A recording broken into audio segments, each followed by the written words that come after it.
Olá, muito bom dia a todos. Vamos iniciar o nosso webinar sobre como dimensionar o seu cérebro-acionamento.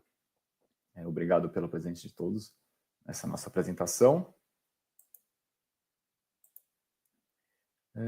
Antes de começar, eu gostaria de verificar se vocês conseguem me ouvir, está todo mundo conseguindo me ver. A gente vai lançar uma enquete para ver para testar a qualidade do áudio e da imagem. Então, eu vou dar uns minutinhos para vocês responderem, por favor. Que aí, se tiver algum problema, a gente já consegue solucionar logo agora no início da nossa apresentação.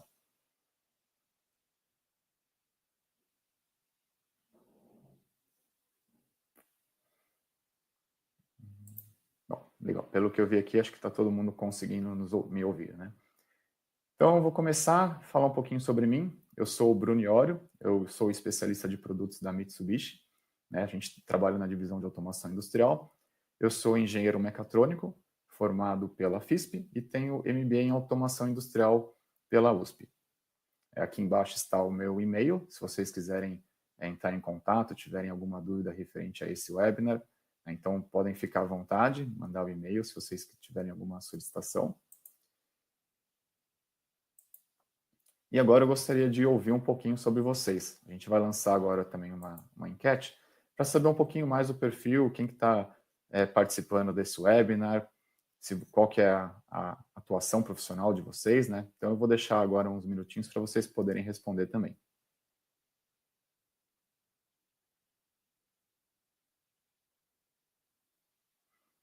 Legal, vejo que vocês estão interagindo com a gente.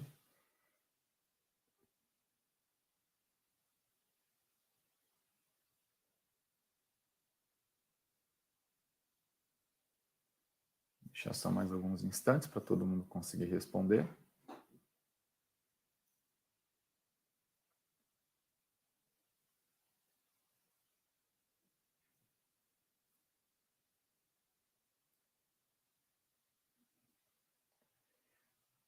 Ok. Então, vamos continuar. Aqui estão os nossos endereços das nossas redes sociais. Então, esse aqui é o endereço do nosso site, mitsubishielectric.com.br/ia. Então, nele você vai conseguir encontrar a parte de documentação técnica, manuais, as informações sobre os produtos, né, a parte de servo-acionamento, né, inclusive as outras linhas de produto da Mitsubishi. Então, esse aqui é o nosso site, onde você vai conseguir fazer o download de todos os materiais, tudo que você precisar. Aqui a gente tem o nosso link do Facebook e do LinkedIn, onde você consegue encontrar mais informações, né, seguir os nossos conteúdos. E aqui a gente tem o link no YouTube, que é onde vocês vão poder visualizar a gravação desse webinar depois e também os outros vídeos, os outros conteúdos que a gente apresenta. Tá? Então, esses aqui são os nossos endereços. Né? Peço por gentileza que vocês possam nos seguir em todas essas plataformas, tá? Que lá vocês vão encontrar bastante conteúdo legal. Então, vou falar um pouquinho, uma breve introdução sobre a Mitsubishi. A Mitsubishi, como todos vocês devem saber, é uma empresa japonesa, né? A matriz dela fica em Tóquio, no Japão. É uma empresa quase centenária. A fundação dela foi... Só um minutinho. Deixa eu voltar a tela aqui para vocês. Então, como eu estava dizendo, a Mitsubishi é uma empresa centenária.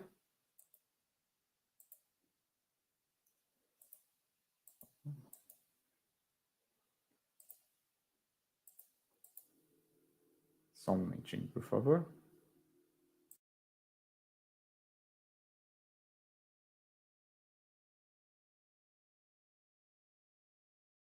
Bom, agora acho que vocês conseguem visualizar, né? Então, a Mitsubishi ela foi fundada dia 15 de janeiro de 1921.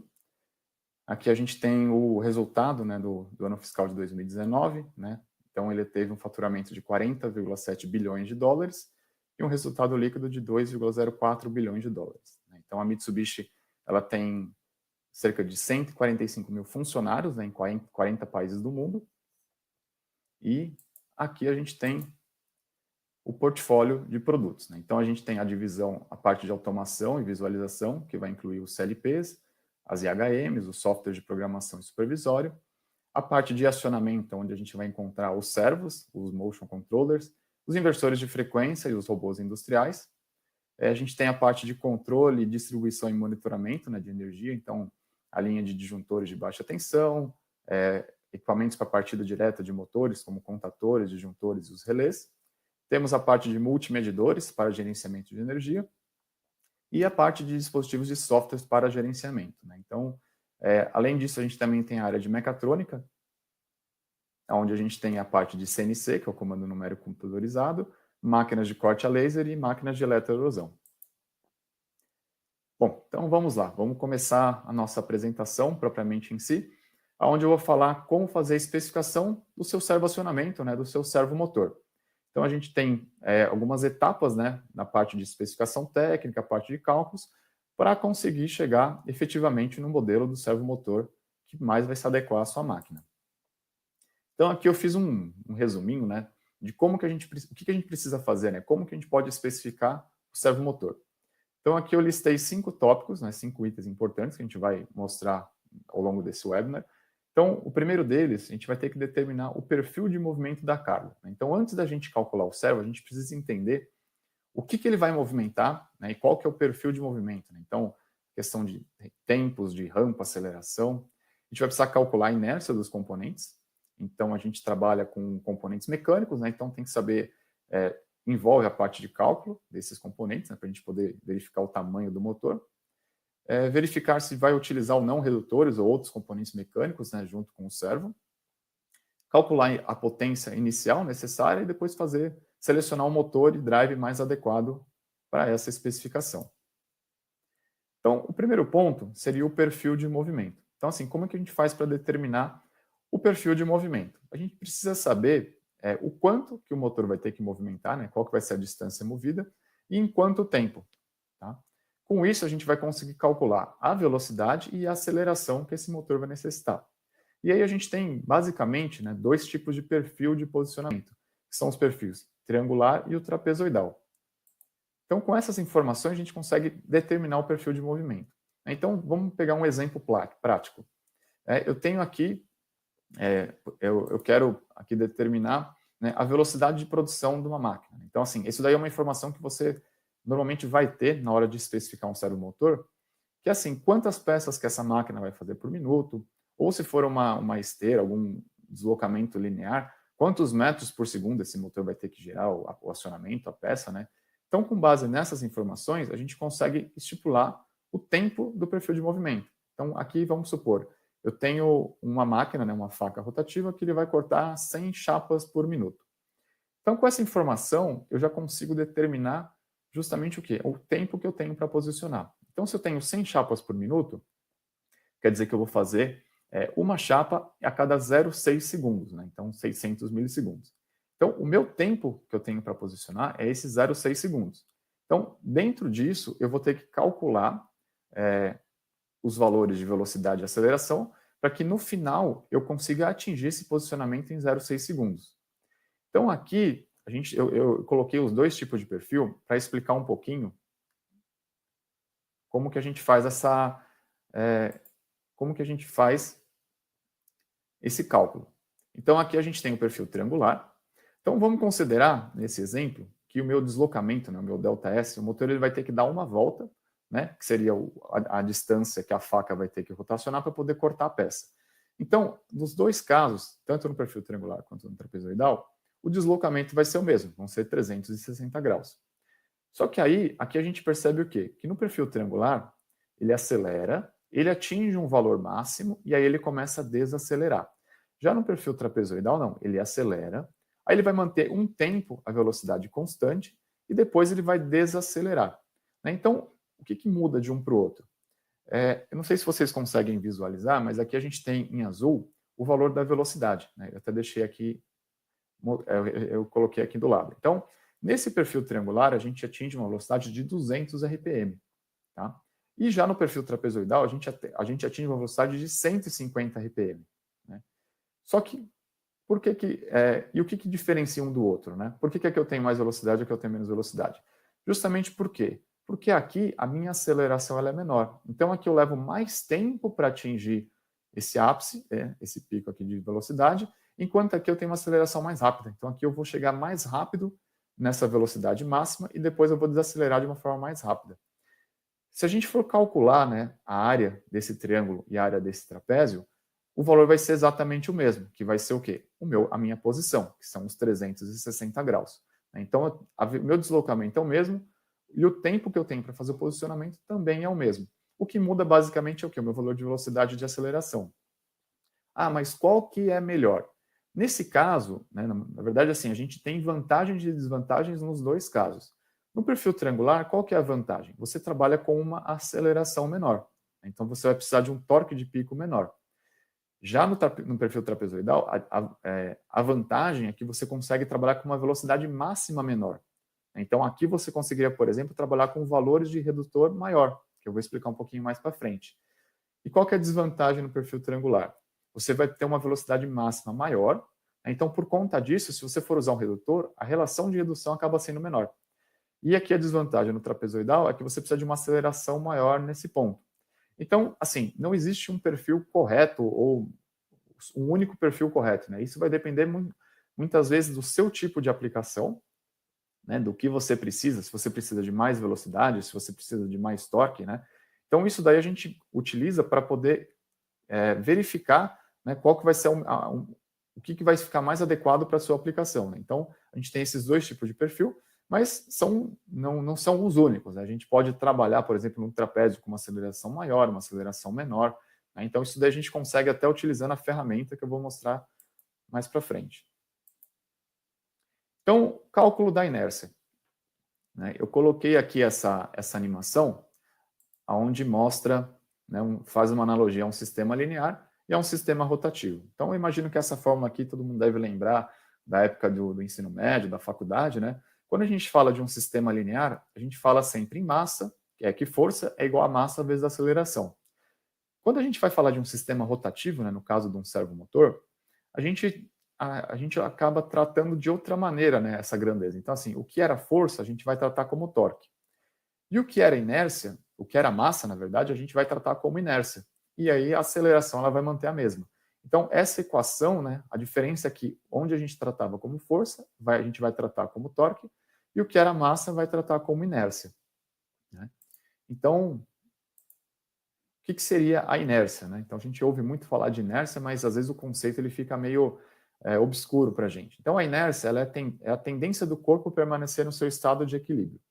Então, se o corpo está parado, ele vai continuar parado, ou se ele está em movimento, ele vai continuar em movimento até que você tenha alguma força contrária a esse que atue nesse corpo. Né? Então, assim, essa daí seria a definição de inércia, só que o que a gente precisa saber é o momento de inércia. Então, o que seria o momento de inércia? É você pegar o valor escalar, né? Então, assim, você precisa transformar essa tendência do corpo permanecer parado ou permanecer em movimento num valor, né, num número, para que a gente possa utilizar nos cálculos. Né? Então, o momento de inércia seria esse valor escalar, né, que vai determinar a dificuldade que você tem em alterar a velocidade de rotação de um objeto em torno de um eixo. Tá? Então, quanto maior for o momento de inércia, mais difícil vai ser o motor girar, né, o conjunto girar. E o momento de inércia, ele depende da massa, só que você tem que levar em conta o raio de rotação. Né? Então, eu vou mostrar no próximo slide que não necessariamente, se você tiver, quanto maior a massa, maior a inércia, de certa forma sim, só que se você tiver a mesma massa, só que com raios de rotação diferente, a inércia ela vai aumentar muito, né, por conta dessa equação que você tem aqui, que esse raio ele é elevado ao quadrado. Né? E só para mostrar que a unidade de medida no sistema internacional é o quilômetro quadrado. E aí a gente pode ter as suas derivações. Então pode ser quilo centímetro quadrado, pode ser grama milímetro quadrado. Então a gente tem algumas outras unidades, né, derivadas nessa questão aqui de quilo e metro. Tá? Então aqui eu tenho um exemplo, imagina duas hastes, né, duas barras. Essa experiência, esse teste, você pode até pegar uma caneta, né, e fazer essa simulação. Então imagina que você tem aqui um corpo, e aí você tem em um momento o eixo de rotação é no meio aqui da caneta, por exemplo, e no outro você vai colocar na ponta, né? Então, assim, o corpo ele tem exatamente a mesma massa, né? Aqui eu coloquei o mesmo comprimento, só que o que acontece? Em relação ao eixo, né, ao centro de giro, a gente percebe que aqui a fórmula da inércia ela é diferente. Por quê? Porque o momento de inércia do corpo ele vai ser alterado, né? Então aqui eu tenho, nesse primeiro caso, um momento de inércia de 0,021 km², e nesse segundo corpo eu tenho um valor de 0,083 kg por metro quadrado. Então, perceba que para o mesmo corpo, com a mesma massa, com o mesmo comprimento, o momento de inércia, nesse caso aqui, ele é 4 vezes maior. Então, se a gente for analisar o motor, né? Se eu tenho esse caso e esse caso, aqui eu tenho um motor de um tamanho de motor, e aqui eu necessitaria de um motor pelo menos 4 vezes maior, só porque eu mudei o ponto de apoio do corpo, né? Então, isso daí vai influenciar diretamente na potência do servomotor. E aí, como é que a gente faz para calcular a inércia? Então, o cálculo da inércia, né, envolve você saber qual que é o corpo, né, qual que é o formato do corpo, qual que é o tipo de material, qual que é a massa, qual que é o comprimento. Então, assim, o cálculo da inércia, ele envolve bastante parte física, né? Então, existem em cursos de engenharia, mecânica, mecatrônica, controle de automação, existem várias matérias que você aprende, né, ciências materiais, a calcular a inércia dos corpos. Aqui eu coloquei algumas fórmulas padrão, né? Então, assim, aqui a gente tem a barra, aqui a gente tem um cilindro oco, um cilindro maciço, né? Então, a gente tem algumas fórmulas aqui e, dependendo, né, cada conjunto mecânico vai ter um formato diferente. Então, assim, a gente vai precisar analisar com bastante detalhes, né, para você conseguir calcular corretamente a inércia. A dica que eu dou para todo mundo, assim, a gente às vezes vê muito no dia a dia, na vida real, digamos assim, né, a parte mecânica, né, a gente tem muitos detalhes, né? Por exemplo, aqui a gente tem uma roda. Então, o que a gente pode fazer? A gente pode tentar calcular a inércia de todos os cantos aqui, verificar exatamente a massa, né, fazer um cálculo muito complexo que pode demorar às vezes dias, semanas, ou a gente pode fazer o quê? A gente pode considerar que essa roda é um cilindro, né, com um raio aqui, e a gente vai fazer o quê? A gente acaba simplificando o cálculo para também ganhar tempo, né? Então, assim, a gente vai perder um pouco de precisão, só que a gente consegue estimar com uma precisão razoável se a gente pegar essa roda com vários detalhes e transformar nesse desenho aqui, né, nesse círculo. Então, a gente tem que ver nas aplicações, pegando esses corpos que a gente já tem padrão, a gente tem que verificar o quê? O que mais se assemelha na nossa máquina, né, a esses corpos que a gente já tem as fórmulas, para poder utilizar isso para poder fazer o cálculo. E aí, para facilitar um pouco a nossa vida, né, na verdade, facilitar bastante, a Mitsubishi ela tem uma ferramenta, né, que chama Motorizer, aonde você já tem pronto isso dentro do software, as principais aplicações. Então, assim, você consegue apenas informar algumas características mecânicas e o próprio software já vai fazer o cálculo do momento de inércia, vai verificar a massa. Então, aqui a gente tem algumas aplicações, né, depois eu vou pegar um exemplo desse para mostrar para vocês, onde a gente já tem toda essa parte de cálculo pronta, né? Você só precisa entrar com os dados e ele já vai fazer o cálculo da inércia, né? Então, quando você vai especificar o servomotor, eu diria que pelo menos 50% a 60% do trabalho é você calcular a inércia do conjunto. E aí a gente já tem uma ferramenta que faz o cálculo, né? Então, assim, a parte de especificação vai se tornar muito mais fácil com essa ferramenta. Uma vez que você calculou a inércia, a gente vai partir para os outros componentes mecânicos, né? Então, no caso, é muito comum a gente utilizar junto com o servomotor um redutor. E aí, por que a gente acaba usando um redutor, né, junto com o servomotor? Porque o redutor ele tem algumas propriedades, né, que ele vai auxiliar a nossa aplicação. Então, o primeiro ponto, que acho que todo mundo já deve saber, é com relação ao torque. Se a gente utiliza um redutor, o que ele vai fazer? Ele vai amplificar o torque do motor. Então, vamos supor que eu preciso de um torque, né, na carga de 30 Nm. Né? Então, eu preciso de 30 Nm para fazer essa carga se movimentar. Se eu colocar um redutor de 1 para 10, aí eu posso colocar um redutor planetário, sistema de engrenagem, polia, eu posso colocar qualquer um desses componentes aqui no meio, né, que vai ter essa relação de transmissão. Então, se eu preciso de 30 Nm aqui na carga, se eu tenho um redutor de 1 para 10, então o torque que o meu motor vai precisar entregar é de 3 Nm. Então, imagina que nesse caso a gente conseguiu diminuir bastante o tamanho do servo utilizando o redutor, né? Então por que eu não coloco sempre o redutor, eu não coloco um valor de redução maior? Porque da mesma maneira que ele ajuda, né, digamos assim, no torque, ele vai atrapalhar, né, ele vai diminuir a velocidade. Então, assim, se o meu motor é de 3.000 RPM, eu tenho uma redução de 1 para 10, a velocidade que vai chegar aqui na carga, ela é de 300 RPM. Então, como a gente mostrou lá em cima o cálculo da velocidade, quando a gente for determinar a velocidade da máquina, a gente precisa calcular a velocidade do motor. E se a velocidade do motor ela é alta, né, se eu precisasse, por exemplo, aqui de 1000 RPMs, eu já não ia conseguir colocar um redutor de 1 para 10. Então, o que vai limitar a questão do redutor vai ser basicamente a velocidade que eu preciso na carga. Então, às vezes eu tenho que trabalhar com uma redução menor, trabalhar com um motor maior para poder entregar aqui na ponta do eixo, né, na carga, a velocidade que ela precisa. E o outro ponto importante é a relação de inércia, né, a inércia refletida no motor. Então, quando a gente tem um redutor, imagina que aqui eu tenho uma carga, né, eu calculei o momento de inércia utilizando o nosso software, só que se o motor for um motor muito pequeno e a carga tiver uma inércia muito grande, o controle não vai ficar muito preciso. Então a gente acaba às vezes utilizando um redutor para reduzir essa relação de inércia, porque na fórmula que a gente vê que a redução, a relação de inércia ela reduz ao quadrado, né?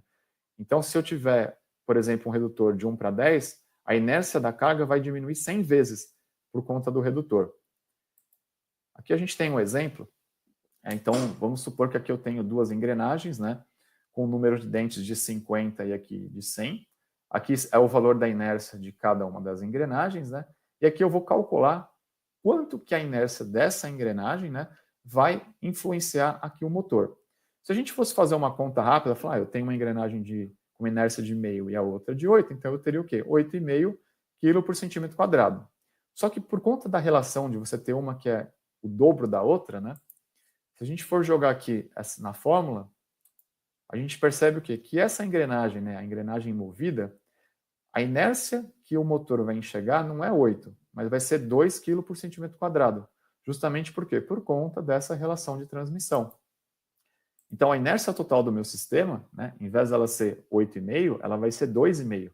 Então, ela vai ser algumas vezes menor. Né? Então, essa é a grande vantagem, além de aumentar o torque, da gente utilizar um sistema de acoplamento, né, de um redutor ou algum sistema de engrenagem. Tá? Então, como eu tinha comentado, a relação de inércia. Né? Por que é importante a gente manter a mesma relação de inércia, uma relação de inércia pequena, né? Uma diferença de relação de inércia pequena? Imagina aqui você tendo que empurrar um carro, né? Você tem uma massa, o carro tem uma massa, não é exatamente a mesma, mas a sua massa comparada com o carro é muito maior do que a sua massa comparada com um caminhão, por exemplo. Então, nesse caso, imagina assim que para você ter um controle relativamente bom, a inércia, né, do motor com a inércia da carga tem que ter uma relação de 1 para 10. Então, o motor tem que ser, no máximo, 10 vezes menor do que a inércia da carga. Se você tiver um valor maior, né, de 1 para 15, você ainda consegue fazer um controle de posição regular, né, você consegue acelerar e pausar o motor, só que você não vai ter uma precisão para fazer isso 10, 15 vezes por segundo, né? Então, ou 10 vezes por segundo, 5 vezes por segundo. Você vai ter que trabalhar com intervalos maiores, justamente por quê? Porque a inércia é muito grande. Então, o motor, para ele conseguir frenar e acelerar, vai consumir muito dele, ele não vai ter um controle tão preciso. Né? Acima de 1 para 20, realmente o controle fica bem difícil. Né? Então, se você for fazer um controle de posicionamento, fica difícil. Para fazer um controle só de velocidade, você vai ter uma resposta menor, tudo bem. Né? E o ideal é o quê? Você trabalhar numa relação menor de 1 para 10, né? Talvez 1 para 5 é um controle ótimo, e 1 para 1 seria um controle excelente. Né? Então, assim, você vai ter a mesma inércia do motor e a mesma inércia da carga. Só que qual que seria o grande problema? Você teria um custo muito elevado. Né? Então, por conta disso, a gente acaba trabalhando nesses valores de 1 para 5 ou de 1 para 10. Então, agora eu vou mostrar para vocês, né, a nossa ferramenta de dimensionamento dos servos. Né? Então, esse aqui, eu deixei o link aqui no slide para vocês fazerem um download. Né? Então, é mitsubishielectric.com.br/motorizer. Esse é o nosso software de dimensionamento, ele é um software gratuito, você consegue fazer o download e instalar. E agora eu vou mostrar para vocês um exemplo para a gente poder, eu vou mostrar aqui como a gente pode fazer o cálculo, né?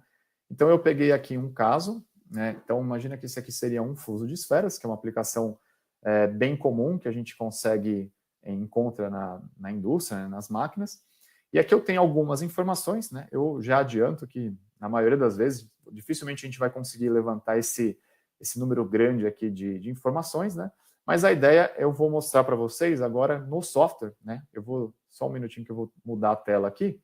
Então, eu vou deixar esse slide aqui, depois vocês podem voltar no vídeo se quiserem fazer o teste, né? Fazer a simulação depois.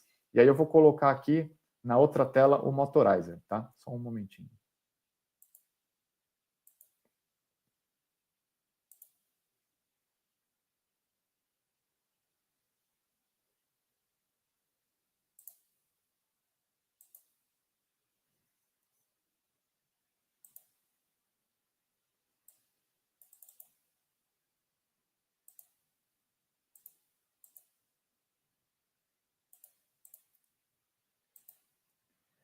Bom, então eu imagino que todo mundo agora já consiga ver essa tela. Só vou desligar a webcam para vocês poderem visualizar. Então, essa aqui é a nossa ferramenta de dimensionamento de servo, né? Então, esse aqui é o Motorizer. Aqui eu coloquei os dados da aplicação, né? Só para a gente poder ganhar um pouquinho de tempo, mas eu vou primeiro explicar como é que ela funciona. Então, a primeira parte, né, o Step 1, a gente tem que selecionar qual que seria o nosso tipo de aplicação, né? Então, aqui a gente tem o fuso de esferas, a gente tem cremalheira e pinhão, tem aqui os rolos, né, de alimentação, mesa rotativa, aqui a gente tem, por exemplo, um carrinho, uma elevação de carga, aqui a gente tem, por exemplo, uma esteira, além de outras aplicações como ventilador bomba para a parte de inversor de frequência, e aqui a gente tem algumas cargas genéricas, tanto rotativa quanto linear, e aqui a gente pode fazer também o cálculo de um servomotor linear. Tá? Então aqui eu vou deixar no fuso de esferas, que é o que a gente tinha selecionado. Então aqui eu vou inserir manualmente quais são os dados da minha aplicação. Então ali a gente tinha colocado que a massa seria 200 quilos, né? Então eu venho aqui e insiro o valor de 200 quilos. Eu preciso saber qual que é o passo do fuso, né? Então a gente está trabalhando com fuso de esferas, a gente precisa saber qual que é o passo do fuso, né? Isso quer dizer o quê? Quando eu der uma volta do meu motor, quantos milímetros que ele vai andar linearmente. E a outra informação é a inércia. Se vocês conseguirem a informação da inércia direto no datasheet do fuso, ótimo, vocês já podem colocar aqui, né? Só se atentar à unidade, porque a gente pode mudar aqui para quilômetro quadrado, quilo centímetro quadrado, ou se você pegar um fuso, o manual, por exemplo, em inglês, né, dos Estados Unidos, em libras por pé quadrado. Então a gente tem algumas outras unidades, né? Só tomar cuidado para você colocar na unidade correspondente. E se você não tem essa informação da inércia, a gente tem aqui a ferramenta de cálculo. Então aqui ele abriu uma janela, onde eu vou colocar as informações do meu fuso. Então eu preciso saber, por exemplo, qual que é o diâmetro externo do fuso. Então colocamos aqui 20 milímetros. E aí a gente tem o quê? Qual que seria o comprimento do fuso, né? Então aqui a gente estava trabalhando no nosso exemplo com um fuso de 500 milímetros. Essa distância de rotação nada mais é do que se eu estivesse trabalhando com o eixo aqui, ele tivesse deslocado. Então, no caso do fuso de esfera, realmente não tem como isso funcionar. Por quê? Porque o fuso ele já está acoplado no mesmo eixo do motor, né? Então você não tem nada deslocado. Então aqui a gente esquece esse último dado. E aqui a gente tem duas outras informações. A gente pode trabalhar com a densidade do material, ou se você já tiver a massa dele, a gente pode selecionar direto a massa. Se você quiser trabalhar com a densidade do material, aqui a gente já tem uma tabela onde ele vai listar os principais materiais, né, disponíveis. Né? Então aqui ele já vai te dar informação em quilo, centímetro quadrado e em libras por polegada cúbica. É quilo, centímetro cúbico, né, a densidade. Então aí você pode selecionar se é aço, se é ferro, se é alumínio, né, se é algum tipo de plástico, né, se é níquel, cobre. Então aqui a gente colocou como o aço, né, a densidade do aço. E aqui ele já calculou automaticamente o nosso valor da inércia. Então a grande dificuldade aqui, a gente viu que foi bem simples. Né? A gente tem que levantar algumas informações da aplicação, mas não é nada tão complexo. O outro ponto seria o coeficiente de atrito. Né? Então aqui a gente tem alguns exemplos também de coeficiente de atrito se você estiver trabalhando entre ferro e ferro, com lubrificação, se você estiver trabalhando com algum tipo de polímero, com teflon, com rolamento. Então aqui ele já vai te dar alguns valores, né, de coeficiente de atrito. Se você quiser manter o valor padrão, eu costumo manter o valor padrão, acabo não alterando, porque a diferença não é tão grande, né? Você consegue, não vai atrapalhar, você não vai aumentar muito ou diminuir muito o seu motor se você não mudar esse coeficiente de atrito. A mesma coisa também para o índice de desempenho, né? Seria a eficiência geral da máquina. Né? Então, para cada aplicação, o próprio software ele já tem alguns valores padrões. Então, esse valor padrão, você já consegue trabalhar com ele, não precisaria ficar alterando. Tem uma outra informação que chama-se de thrust load. O que seria esse thrust load? Imagina que eu vou fazer um movimento no meu fuso, né? Aqui no software ele mostra com ângulo, né? Se você fosse alterar, aqui a gente teria a angulação, mas nesse caso imagina que ele continua na horizontal. Esse thrust load seria se você tivesse com uma força contrária, né? Então, se nessa mesa você tivesse que tracionar um filme, tivesse que fazer algum outro esforço, além do própria força gravitacional, tá? Então, com isso daqui, essa informação é uma informação que está lá no exemplo, mas muitas vezes você vai ter que calcular. Então, imagina que essa máquina ela está puxando um filme, um papel, né, alguma coisa, aí você vai ter que ver qual que é a tensão do material que ele está puxando para você poder colocar como força externa. Tá? Então, uma vez que você fez essas informações básicas, a gente consegue partir para o step 2, para o passo 2, que seria o quê? Colocar os valores de transmissão. Então, aqui a gente tem um motor, né, a informação padrão do motor. A gente poderia colocar, no caso, um acoplamento mecânico. Então, se você tiver a informação do seu acoplamento da inércia, você pode colocar, senão você tem como vir aqui e calcular, né, o valor do acoplamento mecânico. Né? Nesse caso, a gente não está considerando, né, não vai influenciar tanto assim no cálculo da inércia. E aqui a gente tem a transmissão mecânica. Né? Então, aqui a gente colocaria, por exemplo, o valor de redução, e a gente consegue também calcular os valores de inércia aqui do redutor. Então, a gente pode vir aqui na calculadora, eu coloquei, no caso, uma engrenagem de 30 milímetros de diâmetro, com uma espessura de 10 milímetros, coloquei a densidade do material, e aí ele já calculou automaticamente o momento de inércia. A mesma coisa a gente fez aqui para, isso daqui seria a inércia da engrenagem no motor e a inércia da engrenagem do lado da carga. Né? Então, do lado da carga, ela já é uma engrenagem maior, né? Então com 75 milímetros de diâmetro, a mesma espessura e o mesmo material. Então aqui a gente viu que o valor da inércia já ficou bem maior do que aquela primeira engrenagem. Tá? Então, com essas informações aqui, a gente também tem a parte de eficiência. Então, se você quiser colocar o rendimento do redutor, se tiver, por exemplo, quantos newton-metros ele tem de perda, então são informações que vão ajudar a você ter uma precisão maior no cálculo. Não necessariamente vai mudar muito a sua conta, né? Porque a gente percebe que a gente sempre trabalha com uma faixa de tolerância, mas quanto mais informações vocês colocarem, melhor vai ser para você chegar no cálculo do motor. E aqui a gente tem o perfil de movimento, né? Então, lá no nosso exemplo, ele falava que eu tinha que deslocar 200 milímetros, seria o nosso deslocamento linear, e aqui eu já vou colocar na quantidade de tempo, né? Então, ele tinha 1,2 segundos para fazer esse deslocamento, e aí ele ficaria 0,8 segundos parado. Então, eu simplesmente colocando aqui essas informações, o próprio software, claro, aqui eu selecionei, eu vim aqui em adicionar, e coloquei um perfil trapezoidal. Se eu colocasse um perfil triangular, o que ia diferenciar é que a curva não ia formar esse trapézio, ia ficar com uma aceleração menor e uma velocidade máxima maior. Então, depois, sugiro que vocês queiram fazer esse teste depois, ó, só vir aqui e mudar, né, o tipo de perfil de posicionamento. Então, aqui a gente colocou essas informações, o próprio software já vai calcular, então ele já vai determinar o meu valor de aceleração, determinar aqui minha velocidade, e aqui a gente colocou, no caso, o tempo, né, de aceleração, né, deixamos como sempre para manter um padrão, né, de 1/3 do tempo total. Então, eu teria 1/3 para acelerar, 1/3 para manter a velocidade constante e 1/3 do tempo para desacelerar. Então, é 1,2 segundos, ficaria 0,404 e aqui 0,4 segundos. Com isso daqui, perceba que aqui embaixo a gente já tem, né, alguns modelos de motor já foram selecionados. Né? Então, antes disso, né, o que a gente tem? A gente tem aqui a parte de filtros, né, onde eu posso vir e especificar um modelo direto, né, de motor Mitsubishi, ou eu posso fazer o filtro pelo servo drive. Aqui, para esse exemplo, eu selecionei a família do MRJE, né, o modelo C, que é o nosso servo drive com porta de comunicação Ethernet, né, a linha de motores é um motor de 17 bits, 131 mil pulsos por revolução, né, então eu selecionando esse motor, essa linha aqui, ele já vai fazer o filtro, né, automaticamente dos motores que eu tenho disponíveis.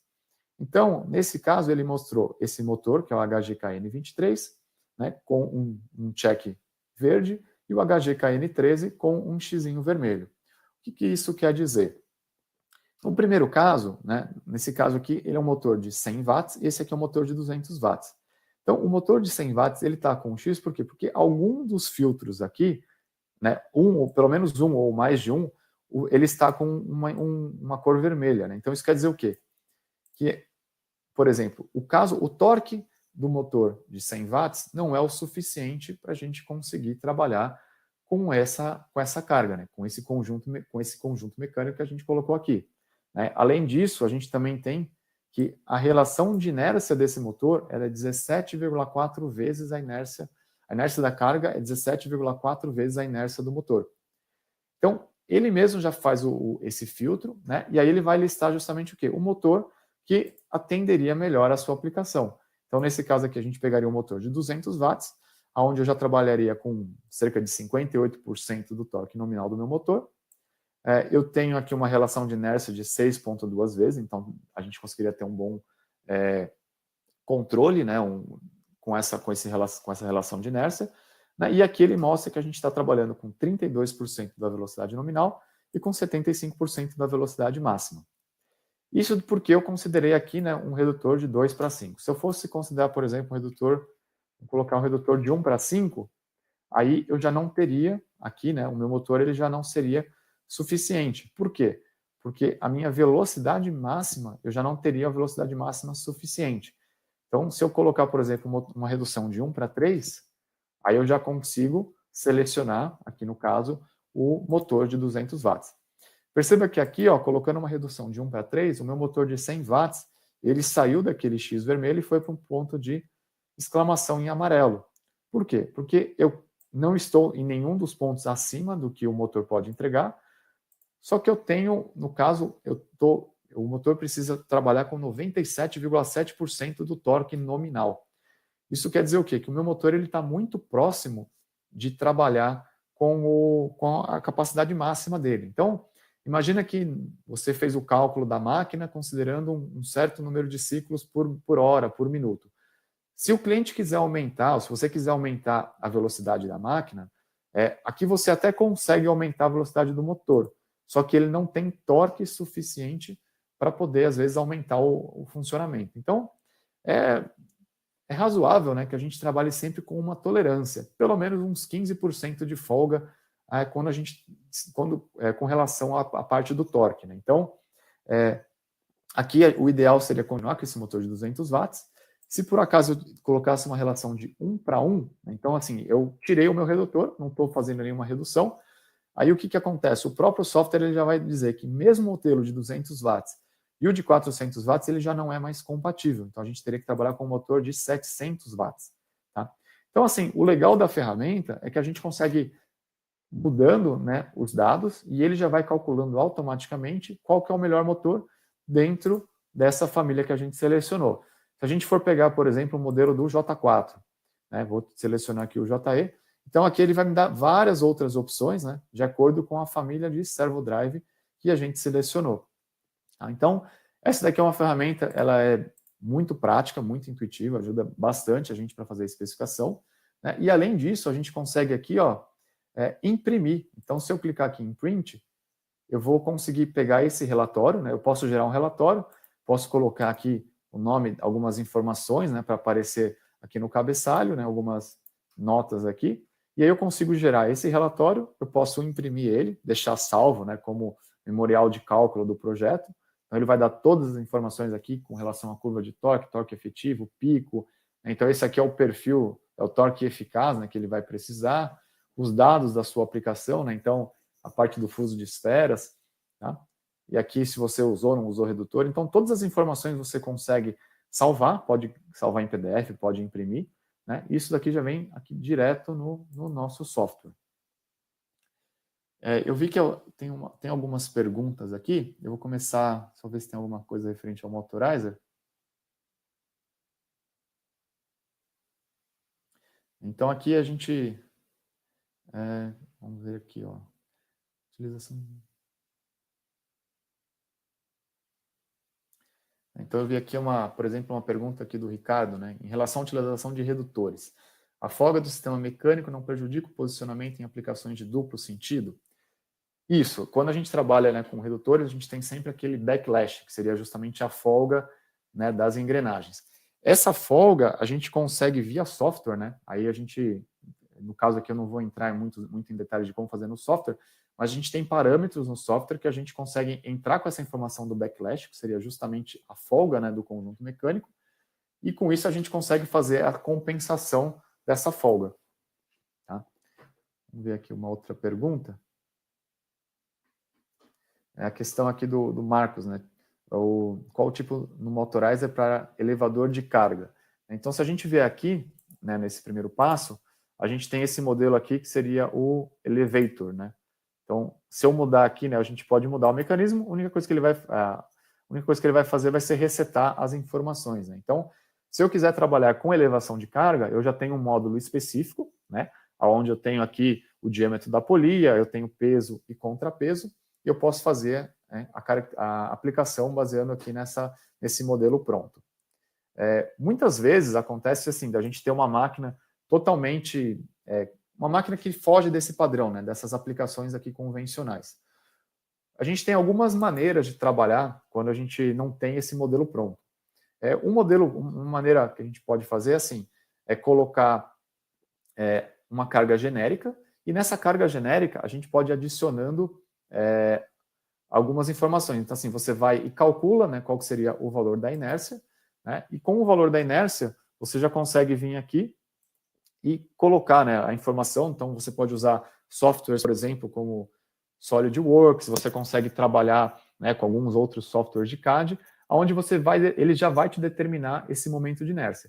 Se por um acaso o seu software não der esse momento de inércia, aí você vai ter que tentar calcular. Então, aí você pode estimar que a inércia, pegar alguma carga, né, algum modelo, alguma forma matemática, né, alguma forma geométrica, no caso, que mais se assemelha à sua carga, para você calcular qual que seria o momento de inércia. Aí você insere o momento de inércia aqui, e aí você pode trabalhar com, no caso, o movimento rotativo, né? Então, aí você vai colocar as informações rotativas, a mesma coisa com relação à transmissão mecânica, acoplamento e o perfil de posicionamento. Então, você pode vir aqui, né, adicionar um perfil triangular, vai colocar as informações, e aí ele já vai te selecionar qual que é o modelo mais adequado. Tá? Então, assim, se não tem a aplicação exata, a gente pode trabalhar com essas cargas, tanto rotativa quanto linear.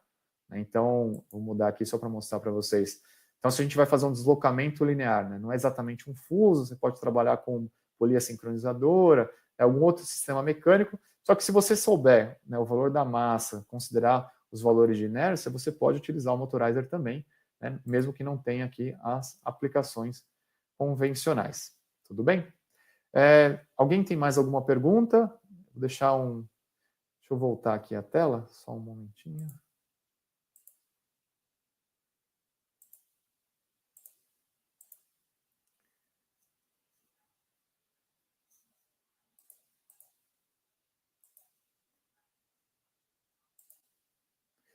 Então, aqui está o exemplo, né, que eu mostrei para vocês. Depois, se vocês quiserem, quando a gente disponibilizar essa gravação, se vocês quiserem utilizar os dados aqui e fazer a simulação, eu acho que é muito proveitoso. Caso venham a surgir algumas dúvidas, a gente está à disposição. Muito obrigado pela participação de todos vocês. Eu gostaria agora de deixar aberto para algumas perguntas, tá?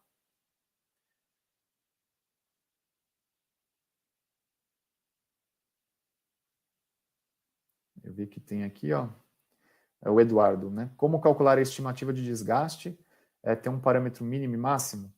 A gente tem alguns, no caso, assim, o que seria o desgaste, né? Poderia trabalhar com a parte de atrito, né, na hora de especificação, né? Então, se você tem alguma perda, a gente coloca, né, essa informação lá no Motorizer, e aí ele tem alguns valores padrão. Só que, assim, de certo modo, isso daí vai influenciar, claro, na especificação, mas muitas vezes não é o suficiente, né? A gente viu que se a gente muda alguma coisa, às vezes o que mais influencia basicamente é a inércia do conjunto e se você vai utilizar redutor. Esses outros desgastes de componente, né, atrito, a gente acaba deixando dentro daquela faixa de tolerância, né? Então, aqueles 15% que a gente costuma manter de folga, ela é justamente para quê? Para que a gente consiga trabalhar com essa margem de tolerância, né, algum atrito, algum desgaste, e que não vai influenciar diretamente no cálculo do conjunto. Bom, pessoal, eu vou abrir aqui, né? A gente vai fazer uma avaliação. Eu gostaria que todo mundo pudesse responder também, por favor, né? Então, o que vocês acharam do nosso webinar? Espero que vocês tenham gostado aqui da nossa apresentação, né? Se vocês tiverem dúvidas futuras, a gente deixar o meu contato também, quiser mandar algum e-mail, quiser tiver alguma dúvida, né? Alguma coisa, a gente está sempre à disposição. Vamos ver se tem alguma outra pergunta.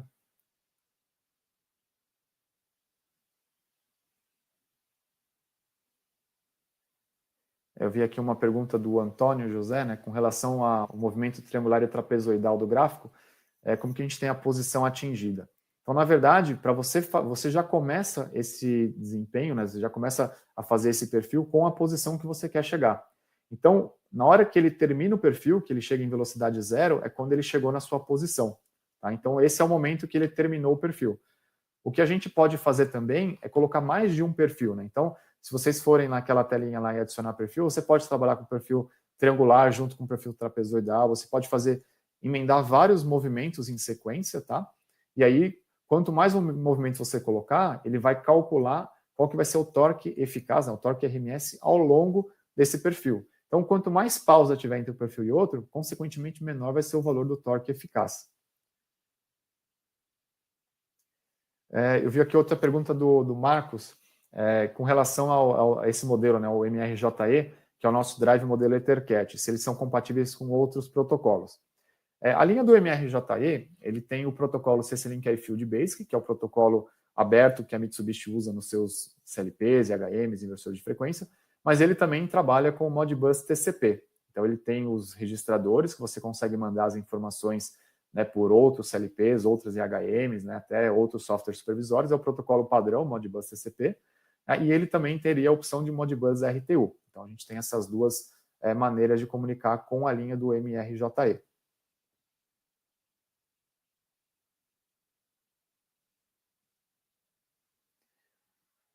Bom, pessoal, por enquanto eu vi que tem algumas perguntas, né, mas o nosso horário já está, para a gente também não se estender muito. Depois eu prometo responder essas perguntas por e-mail, né? Quem tiver mais dúvidas pode deixar no chat, depois a gente responde individualmente, tudo bem? Então, como eu tinha comentado, né, a avaliação do conteúdo, acredito que todo mundo já tenha feito. Caso alguém não fez, por favor, a gente pede que faça essa avaliação.